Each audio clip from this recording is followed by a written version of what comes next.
하나님 말씀 데살로니가 전서 4장 1절에서 12절까지의 말씀입니다. 데살로니가 전서 4장 1절에서 12절까지의 말씀입니다. 한 절씩 교독하겠습니다. 그러므로 형제들아 우리가 끝으로 주 예수 안에서 너희에게 구하고 권면하노니 너희가 마땅히 어떻게 행하며 하나님을 기쁘시게 할 수 있는지를 우리에게 배웠으니 곧 너희가 행하는 바라 더욱 많이 힘쓰라.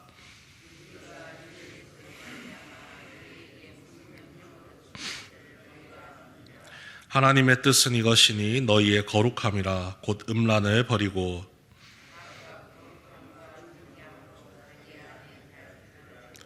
하나님을 모르는 이방인과 같이 세교를 따르지 말고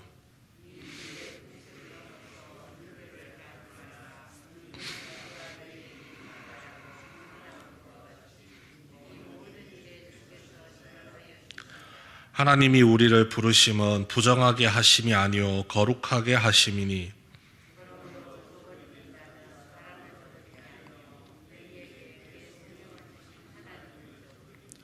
형제 사랑에 관하여는 너희에게 쓸 것이 없음은 너희들 자신이 하나님의 가르치심을 받아 서로 사랑함이라.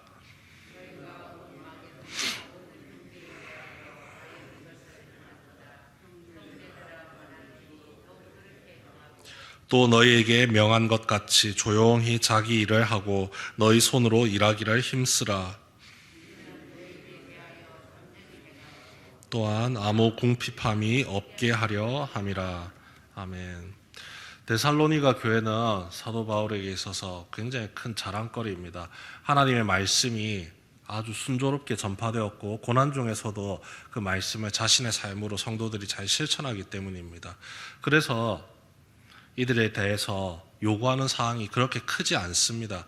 지금 하고 있는 그것을 그대로 더욱더 잘할 수 있도록 힘쓰라라고 1절 말씀에 나오죠. 그대로 힘쓰라. 더욱 많이 행하라. 그 삶을 저버리지 마라. 권면하는 것으로 끝을 맺습니다. 그런데 왜 이런 식으로 이야기를 할까요? 이미 잘하고 있으면 칭찬하고 끝내면 되는데 더욱 힘쓰라고 이야기를 하고 있습니다. 데살로니가라는 지역의 풍토 때문에 그렇습니다. 이곳은 인공적으로 만들어진 도시고 본래 그 땅에서 살던 사람보다 훨씬 더 많은 밖에서 들어온 이주민들이 많은 삶을 살아가는 도시입니다.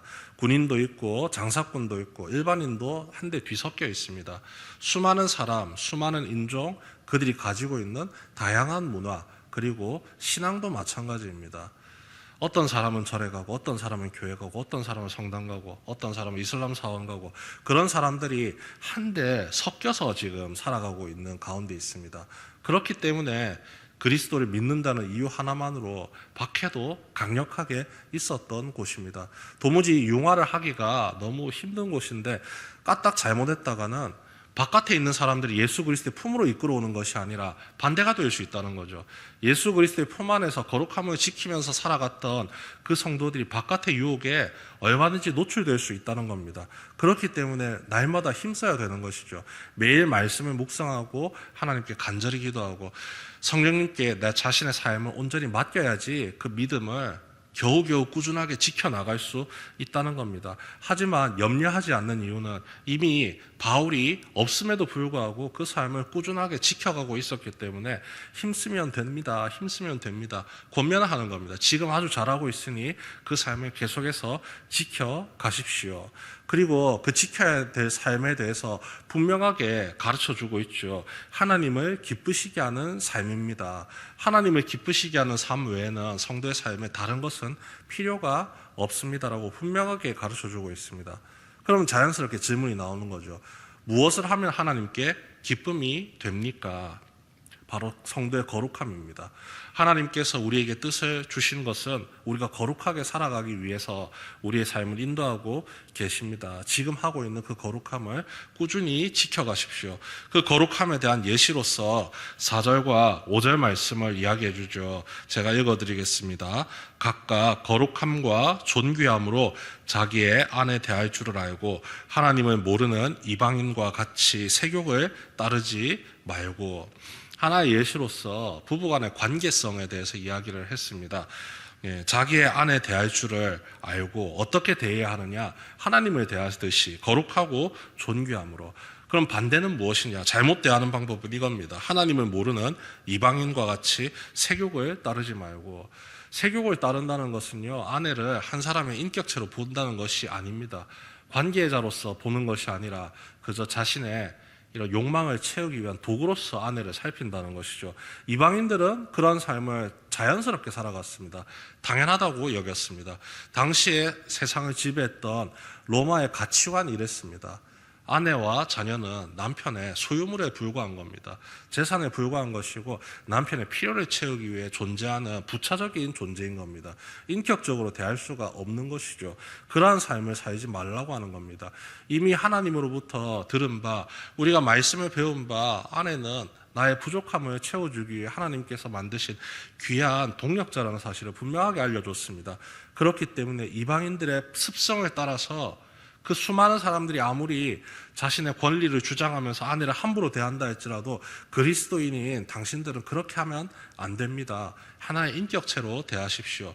말을 반대로 해도 이야기가 되지 않습니까?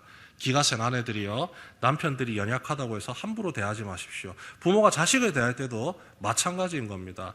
자녀를 자기의 소유물로 삼아서 내 목적을 이루기 위한 도구로 삼지 말고 사랑으로서 그 자녀들을 대하십시오. 자녀들에게도 마찬가지인 거죠. 부모님을 대할 때 원망과 분노로서 함부로 대하지 말고 거룩함으로 나의 연약함과 부족함을 채우고 지켜주기 위해 존재하는 부모님으로 대해 주십시오.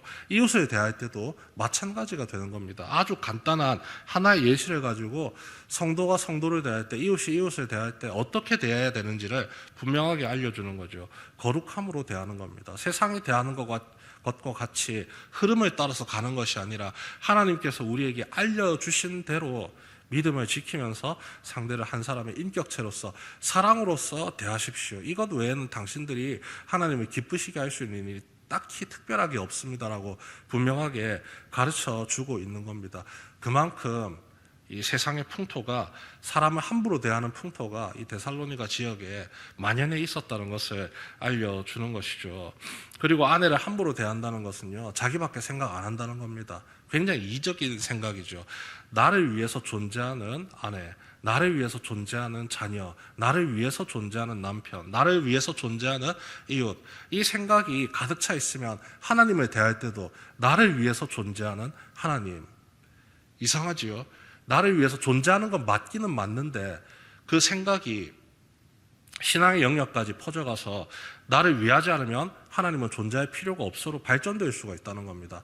나의 부족함을 채워주기 위해서, 나의 연약함을 돕기 위해서 하나님께서 나와 함께 하시는 부분은 맞는데 나의 유익을 위해서, 나의 만족을 위해서 하나님을 이용하고 활용하는 것은 안 된다는 겁니다. 애초부터 하나님과 우리의 사이에는 사랑으로서 관계가 이루어져 있습니다. 나의 부족함과 연약함을 채우시고 나를 통해서 기쁨을 얻으시려는 하나님의 그 사랑에 나도 반응하여서 살아가는 것이지, 나를 채우기 위해서, 나의 부족함을 더욱더 간절하게 채우기 위해서 하나님을 이용하는 것은 안 된다는 겁니다. 사람과 사람 사이의 관계를 통해서 바른 관계가 세워짐으로 말미암아 내가 하나님을 어떻게 대해야 되는지도 분명하게 배울 수가 있게 되는 거죠. 그래서 6절 말씀에 이렇게 나옵니다. 이 일에 분수를 넘어서 형제를 해하지 말라. 너의 유익을 위해서 함부로 옆에 있는 아내를 대하거나 자녀를 대하거나 믿음의 동력자들을 함부로 대하지 말라, 해하지 말라. 이는 우리가 너희에게 미리 말하고 증언한 것과 같이 이 모든 일에 주께서 신원하여 주심이라. 주님께서 우리의 관계를 사랑으로 묶어두셨지 욕망의 관계로, 철저하게 이익을 추구하는 관계로 우리의 관계를 묶어두지 않으셨다는 사실입니다.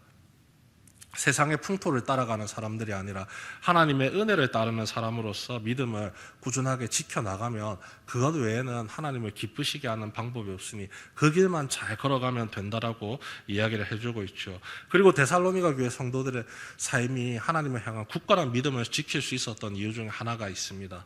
또 한 가지가 뭐냐면요, 다시 오실 주님을 기다리는 삶입니다. 재림에 대한 소망의 열망이 있기 때문에 이들이 어떤 고난과 핍박에도 굴하지 않고 주님을 향한 믿음을 지킬 수 있었는데요, 그 재림에 대해서도 바르게 가르쳐주고 있습니다.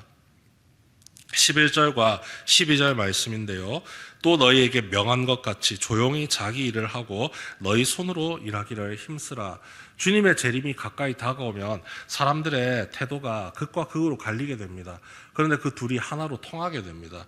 어떻게 통하게 되느냐, 어떤 일이 벌어지느냐, 주님이 오시기 때문에 더욱더 경건함을 지키기 위해서 수행을 하는 겁니다. 산에 올라가고 세상을 등지고 이제 주님이 곧 오시기 때문에 세상의 죄에 나의 삶이 때묻지 않도록 세상을 등지고 떠나버린다는 겁니다.